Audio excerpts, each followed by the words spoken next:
tropa sa tong balitang LRG o lahi ragyod.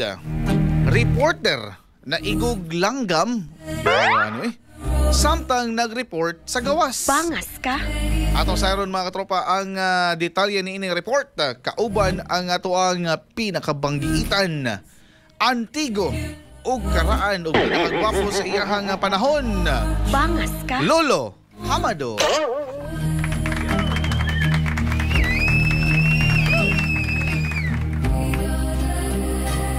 Salamat kayo, katropang Gisrael, sa pagsultig tinuod. Usa ka news reporter sa New Zealand ang naigo og langgam samtang nag-report kini sa gawas og nakuha sab sa kamera ang mahog panghitabo. Nakuha ang mga video footage si Jessica Tyson, 32 anyos, news reporter sa Tiao. Wow! With mana sa Auckland's Brito Bar Square.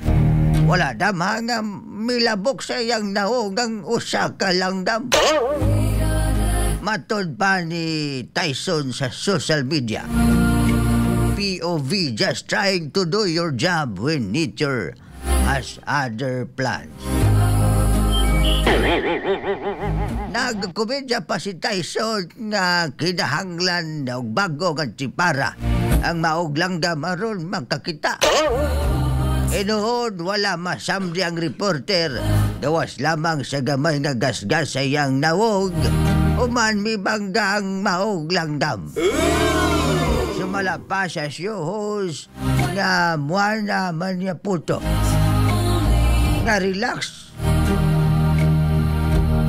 Nga nag-relax o nakaroon ang reporter o sa sunod balik nini.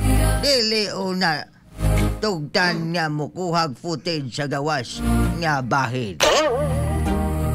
Mas manatad siguro to pa rin dyan. Bueno, ako ni si Lolo Hamado. Dili gwapo, dili macho, pero delikado sa mga chicks. Daghang salamat. Bye-bye.